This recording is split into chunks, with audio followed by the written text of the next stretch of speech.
ભરૂચપાલિકાની ચૂંટણી પહેલા જ કોંગ્રેસ પક્ષમાં આંતરિક વિવાદ ઉભો થયો છે।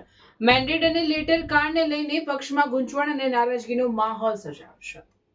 ભરૂચપાલિકા વોર્ડ નંબર 2 માં કોંગ્રેસના ઉમેદવારોનું કુકડું ગૂંચવાયું હોવાનું સામે આવ્યું છે। ફોર્મ ચકાસણી દરમિયાન નિયુક્ત અધિકારી દ્વારા કોંગ્રેસના ઉમેદવારોના ફોર્મ હોલ્ડ પર રાખવામાં આવ્યા હતા। સૂત્રો મુજબ ઉમેદવારી ફોર્મમાં કેટલીક ટેકનિકલ તેમજ દસ્તાવેજી ખામીઓ સામે આવતા અધિકારીઓએ તરત નિર્ણય લેવાનું ટાળ્યું। આ સમગ્ર મામલે વધુ ચકાસણી કરવાની જરૂરિયાત જણાતા વિવાદિત ઉમેદવારોને બપોરે 3 વાગ્યે ફરીથી હાજર રહેવા સૂચના આપવામાં આવી છે। ચૂંટણીના મહત્વના સમયે આવી પરિસ્થિતિ ઊભી થતાં કોંગ્રેસ કાર્યકર્તાઓમાં પણ ચિંતાનો માહોલ જોવા મળી રહ્યો છે। કોંગ્રેસના સ્થાનિક નેતાઓ આ મુદ્દે ખુલ્લું બોલતા ટાળતા જોવા મળી રહ્યા છે, પરંતુ અંદરખાને અસંતોષ સ્પષ્ટ દેખાઈ રહ્યો છે। હવે જોવાનું રહે છે કે 3 વાગ્યાની ચકાસણી બાદ કોંગ્રેસના ઉમેદવારોને લીલી ઝંડી મળે છે કે નહીં, કે પછી વોર્ડ નંબર 2 માં રાજકીય ગણિત સંપૂર્ણપણે બદલાઈ જશે। વોર્ડ નંબર 2 ના ઉમેદવારો હાજર રહ્યા હતા।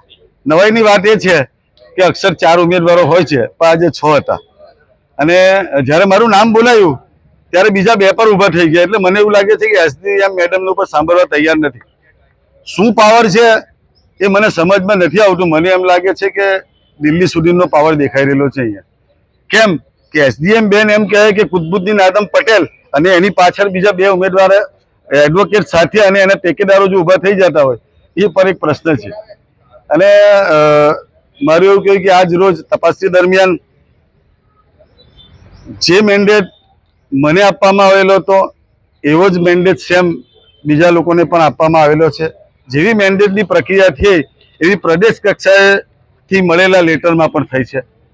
એટલે આ પ્રશ્ન ગૂંચવાયેલો છે। બસ આટલું જ કહું છું। કરણભાઈ, આ ગુજરાતના જે પ્રદેશ પ્રમુખ છે એમની ભૂમિકા કે તમને પણ લેટર આપ્યો ને એમને પણ લેટર આપ્યો? હવે સાહેબ એ તપાસનો વિષય છે, ચાલુ જ છે, મને સમય આપેલો છે। પણ મારી એવી રજૂઆત છે કે 3 વાગ્યા સુધી જો મારું ઉમેદવારી પત્ર રદ થશે તો ભરૂચ જિલ્લા, ભરૂચ શહેર અને ભરૂચ તાલુકા આ 3 આનું પરિણામ ભોગવવાનું આવશે અને જે ભરૂચ શહેરમાં ફોર્મ ભરેલા છે એ પણ પરત ખેંચીશું।